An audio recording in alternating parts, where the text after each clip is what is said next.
حاجی صاحب، مولانا صاحب نے 4 تاریخ کو اپوزیشن جماعتوں سے ملاقات کی تو لگتا ہے کہ حکومت کو کچھ سمجھ آ گئی کہ کچھ ان کے خلاف پکنے والا ہے، تو فٹافٹ بھاگے آئے شہباز شریف صاحب بھی مولانا صاحب سے ملنے کے لیے۔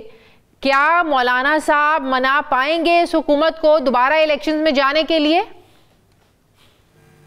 بسم اللہ الرحمن الرحیم۔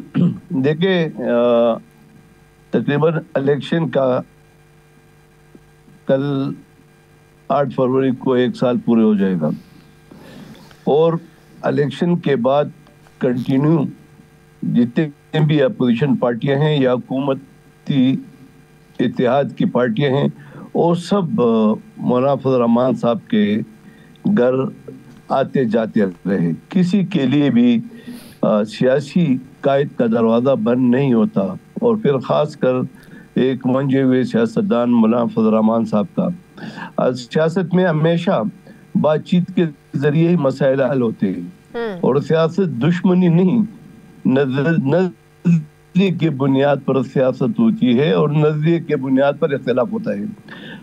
پی ٹی آئی نے گرینڈ الائنس کے لیے 8 فروری سے لے کر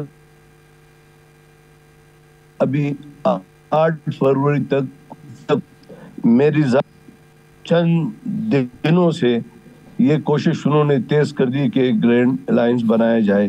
حالانکہ یہ 8 فروری کے الیکشن کے بعد جب مولانا فضل الرحمان صاحب سے پے در پے ملاقاتیں اور اپوزیشن جماعتوں سے ملاقاتیں ہوتی رہی، تو اس میں اس بات کو آگے چلانا چاہیے تھا۔ تو ابھی تک 1 سال ہونے کے باوجود بھی کیوں یہ اکٹھے نہیں ابھی تک ہو پائے؟ اور ہم نے ہمیشہ دیکھا ہے کہ چاہے وہ نواز شریف صاحب، شہباز شریف صاحب ہوں یا زرداری صاحب، وہ حاوی ہو جاتے ہیں، وہ منانے میں کامیاب ہو جاتے ہیں مولانا صاحب کو، تحریک انصاف پیچھے رہ جاتی ہے۔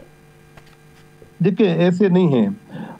ہم نے کل بھی دیکھو، جب اسد کیسر صاحب کے رہائش گاہ پر اپوزیشن جماعتوں کا اجتماع ہوا تو مولانا فضل الرحمان کا 2 ٹوک اعلان تھا کہ اثر الیکشن کیا جائے، اور یہ ہمارا 8 فروری کے رات ہی سے یہی اعلان تھا، کیونکہ الیکشن جو ہے وہ الیکشن نہیں تھا بلکہ ایک سلیکشن تھا، اور سلیکشن زدہ الیکشن کو کوئی بھی سیاسی جماعت ماننے کو تیار نہیں تھی، اور یہ ابھی تمام اپوزیشنوں کا یونانیمس یعنی متفقہ ایک مطالبہ بنتا جا رہا ہے۔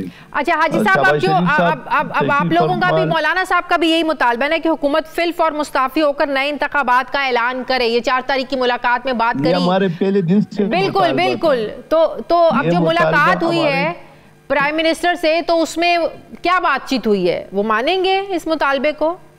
دیکھیں حکومتیں جو بھی، جس کی بھی حکومت ہو اور وہ اقتدار کے کرسی پر بیٹھا ہو، وہ کوئی بھی یہ مطالبہ نہیں مانتے۔ بالکل۔ اور جب قوم کا، عوام کا، جمہور کا پریشر آئے گا، سیاسی جماعتوں کا پریشر آئے گا، تو پھر حکومتیں ہمیشہ کے لیے، آپ تاریخ اٹھا کر دیکھ لیں، پھر وہ الیکشن کی طرف بھی جاتے ہیں اور مطالبات ماننے کی طرف بھی جاتے ہیں۔ ہم یہ کہتے ہیں کہ اس وقت پاکستان ایک مشکل صورتحال سے گزر رہا ہے، اور ایک معاشی عدم استحکام ہے، سیاسی عدم استحکام ہے، اور اس طرح عدم استحکام میں ملک کبھی ترقی نہیں کرے گا۔ تو کیا یہ بہتر نہ ہوتا کہ پھر کل 8 فروری کو، جس کو آپ بھی کہتے ہیں کہ مینڈیٹ چوری ہوا، حکومت جن کو ملنی چاہیے تھی ان کو نہیں ملی، وہ صاف شفاف الیکشن نہیں تھے، تو پھر یہ ایک اچھا موقع نہیں تھا حکومت کو میسج دینے کا؟ پوری اپوزیشن جماعتیں مل کر اس دن کو یوم سیاہ کے طور پر مناتی، پی ٹی آئی کے ساتھ ملتے آپ لوگ۔ میں نے کہ 1 سال گزر گیا، اور اب تمام اپوزیشن جماعتیں یکجا ہو رہی ہیں، اور جب یکجا ہو جائیں گی، اور مولانا فضل الرحمان صاحب ہی نے یہ پریس ٹاک میں کہا تھا کہ شاہد خاقان عباسی تمام سیاسی جماعتوں سے رابطہ رکھیں۔ ٹھیک ہے، اچھا، تحریک انصاف یہ کہتی ہے، ابھی جنید اکبر صاحب میرے پروگرام میں تھے، وہ کہتے ہیں کہ اسٹیبلشمنٹ سے جو ہمارے رابطے تھے، رابطے ہیں، انہوں نے ہمیں آفر کی تھی کہ 2 سال کے لیے آپ خاموش ہو جائیں, 2 سال اس حکومت کو چلنے دیں, اس کے بعد جو ہے نا ہم نئے سسٹم کی طرف دیکھیں گے, پھر ظاہر ہے جو بات آگے بڑھے گی. لیکن وہ کہتے ہیں کہ ہمارے ہاتھ میں ہے, اگر ہم چاہیں تو ہمارے حالات ٹھیک ہو سکتے ہیں, لیکن ہم نہیں اس حکومت کو 2 سالوں کے لیے مزید وقت دے سکتے. تو کیا آپ سمجھتے ہیں کہ تحریک انصاف نے, عمران خان نے, اسٹیبلشمنٹ کی یہ بات نہ مان کر درست کیا, صحیح کیا؟ میرے خیال میں درست کیا یا صحیح کیا میں تو اس پہ بات نہیں کروں گا, لیکن اس پہ ضرور بات کروں گا کہ ہمیں ریاست عزیز ہے, ریاست کو مد نظر رکھ کر فیصلہ کرنا چاہیے, اور ریاست کی ترقی, خوشحالی, اداروں پہ قوم کا اعتماد بڑھانے کے لیے ضروری ہے کہ اثر نو الیکشن ہو جائے. اور یہ الیکشن میرے خیال میں ہمارے ملک کی تاریخ کے سب سے بدترین الیکشن تھے. یعنی جیتنے والے بھی پہلے دن سے نہیں مان رہا تھا, مسلم لیگ بھی نہیں مان رہے تھے, پیپلز پارٹی بھی نہیں مان رہے تھے, تمام سیاسی جماعتیں, جس نے جیتا الیکشن وہ بھی نہیں مان رہا تھا, جو آ رہے وہ بھی نہیں مان رہا تھا. تو میرے خیال میں حکومتوں کو, مقتدر حلقوں کو اور قوتوں کو اس پہ غور کرنا چاہیے, اور ہم سب کو ریاست عزیز رکھنی چاہیے. اور ریاست جب ہم عزیز رکھیں گے تو آئین پہ عمل درآمد کریں گے, اور آئین یہ مطالبہ کرتی ہے کہ جمہور کی رائے کو تسلیم کیا جائے.